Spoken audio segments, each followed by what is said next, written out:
अस्सलाम वालेकुम। मैं हूं मोहम्मद अली, मौजूद हूं पाकिस्तान के खूबसूरत साहिल समंदर पे जो आप मेरे पस मंज़र में देख रहे हैं और यहाँ पे मौजूद हूं और समंदर की कहानी ना सुनाऊं तो ये ज्यादती होगी। पाकिस्तान के पास अल्लाह ने 1050 किलोमीटर का ये कोस्टल बेल्ट मौजूद है, ये अल्लाह ने आपको अता किया है। और ये कोस्टल बेल्ट, ये समंदर आपसे पिछले 76 साल से चीख चीख के कह रहा है कि अल्लाह ने तुम्हें सोने की कानें दी, अल्लाह ने तुम्हें कॉपर की कानें दी, अल्लाह ने तुम्हें कोयले की कानें दी, अल्लाह ने तुम्हें दीगर नेचुरल रिसोर्सेज दिए, उसके बावजूद भी मुल्क में लोगों का जीना मुश्किल हुआ है। मुल्क में लोगों के पास बेरोजगारी है। मुल्क में आपके लोग बिजली के बहरान को देख रहे हैं, दीगर बहरानों को देख रहे हैं और मुल्क कर्जे में डूबा हुआ है। इतना कुछ होने के बावजूद भी एक दफा मुझे आजमा कर देख लो, शायद मैं मुल्क की तकदीर बदल दूं। आप अगर इस बात का अंदाजा लगाएं कि इतना निगलेक्टेड सेक्टर होने के बावजूद भी ये सालाना पाकिस्तान की इकोनॉमी के अंदर $1 अरब का इसका कंट्रीब्यूशन है, जो कि तकरीबन 0.4% GDP बनता है आपका। जबकि अगर हम सिर्फ और सिर्फ मैरी टाइम रेवेन्यू की बात करें तो मैरी टाइम रेवेन्यू सिर्फ और सिर्फ पाकिस्तान का $183 मिलियन है, जबकि पड़ोसी मुल्क इंडिया इसी से $6 अरब का सालाना रेवेन्यू जनरेट कर रहा है। बांग्लादेश की अगर बात की जाए तो $5.6 अरब जनरेट कर रहा है। अगर सी फूड एक्सपोर्ट की बात की जाए तो हमारी सी फूड एक्सपोर्ट $450 मिलियन की, सिर्फ $450 मिलियन की है।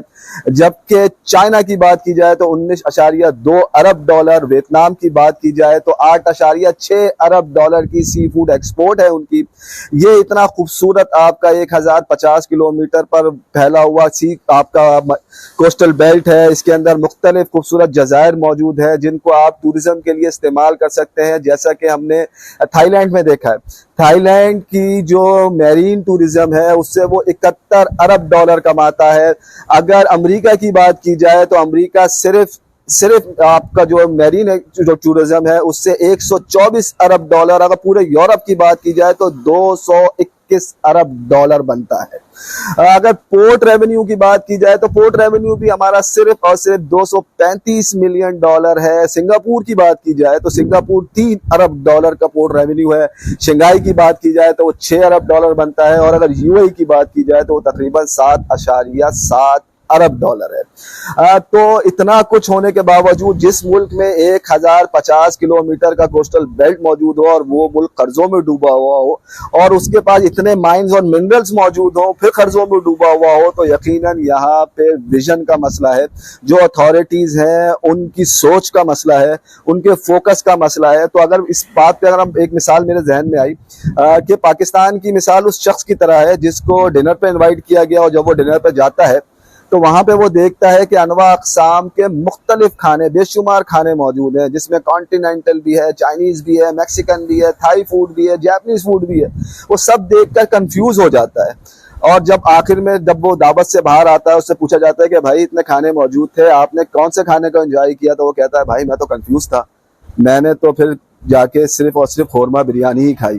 तो पाकिस्तान की मिसाल भी ऐसी है कि यहाँ पे अल्लाह ने कुदरती वसाइल इतने दी हुई हैं, 1050 किलोमीटर का कोस्टल बेल्ट मौजूद है, आपके पास माइंस हैं, मिनरल्स हैं, सोना जिस मुल्क के अंदर सोने की कान मौजूद हो, कोयले की कानें मौजूद हो, दुनिया में कोई भी मुल्क सिर्फ उसके पास एक नेचुरल रिसोर्सेज भी होती है तो वो उससे वो खड़ा हो जाता है। हमने माजी में देखा कोई मुल्क सिर्फ टूरिज्म पे चल रहा है, जिसकी थाईलैंड आपके सामने जिसकी मिसाल मौजूद है। इसी तरीके से अगर जापान की बात की जाए तो जापान के अंदर सिर्फ और सिर्फ वो टेक्नोलॉजी पे खड़े हुए हैं, उनके पास कोई नेचुरल रिसोर्सेज मौजूद नहीं है।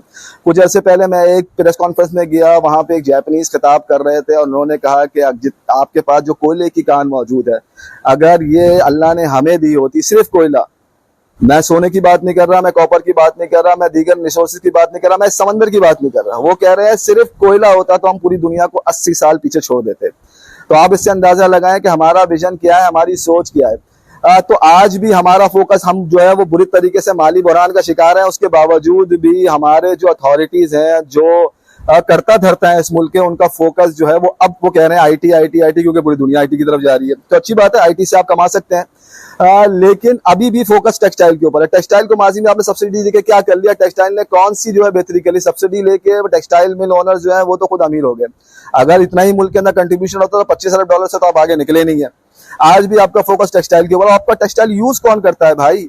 आप यूरोप भेजें या अमेरिका भेजें तो वहां पे मौजूद पाकिस्तानी, इंडियंस, बांग्लादेशी जो है वही आपका टेक्सटाइल यूज करते हैं। तो क्या ये बेहतर नहीं है कि आप बांग्लादेश से इंडिया के साथ आप लोग ट्रेड रिलेशंस बढ़ाएं और यहाँ पे जो है वो आप डायरेक्ट सप्लाई करें और दीगर सेक्टर्स को एक्सप्लोर करें? ये समंदर चीख के कह रहा है आपसे कि भाई एक दफा मुझे यूटिलाइज कर लो। कुछ इतना निगलेक्टेड सेक्टर होने के बावजूद भी साल का $1 अरब आपको जनरेट करके दे रहा है, जो कि आपका 0.4% जीडीपी का बनता है। तो आप इसके पोटेंशियल का अंदाजा लगा सकते हैं कि इसका पोटेंशियल क्या है, लेकिन सोच और विजन का मसला है। तो आप ये ब्लू इकोनॉमी, दुनिया ब्लू इकोनॉमी की तरफ जा रही है। अगर हमारे पास इस वक्त जो फिशिंग वेसल्स हैं उनकी तादाद तकरीबन जो है वो तकरीबन 29,000 हमारे पास फिशिंग वेसल्स मौजूद है। इस 29,000 फिशिंग वेसल्स में से 95% जो हमारे पास फिशिंग वेसल्स हैं वो आज भी लकड़ियों की किश्तियां हैं और हमारी जो फिशिंग टेक्निक्स हैं वही सदियों पुरानी, सेंचुरीज ओल्ड जो फिशिंग टेक्निक्स हैं उसी को इस्तेमाल कर रहे हैं। जो जब कैच आता है तो कैच में आधी से ज्यादा जो फिश होती हैं वो आप नेट की वजह से वो इस काबिल ही नहीं होती कि आप उनको एक्सपोर्ट कर सके, तो आपका वेस्टेज ज्यादा है। इसी वजह से आप जो है उसके बावजूद भी $450 मिलियन की आपकी सी फूड एक्सपोर्ट है। तो आप पोटेंशियल का अंदाजा लगाएं इस सेक्टर का।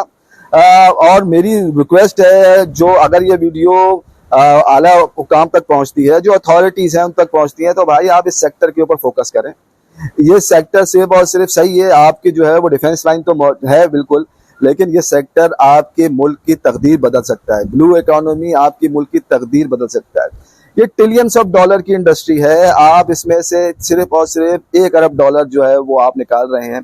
1050 किलोमीटर का आपका कोस्टल बेल्ट है, आप इसकी बिल्कुल अनयूटिलाइज आपका पड़ा हुआ है।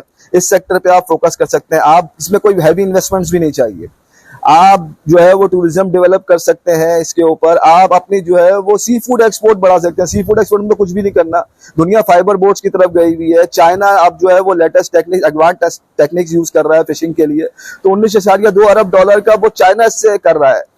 इवन ये कि वियतनाम $8.8 अरब कर रहा है। तो आप जो है वो अपनी सी फूड एक्सपोर्ट क्यों नहीं बढ़ा सकते? इस पे फोकस क्यों नहीं है आपका? तो आज की वीडियो में इतना ही। अगर आपको इस वीडियो से वैल्यू मिली है तो इस वीडियो को लाइक करें, शेयर करें और इस चैनल को सोशल मीडिया पर फॉलो करें और सब्सक्राइब करें। टिल देन, अल्लाह हाफिज।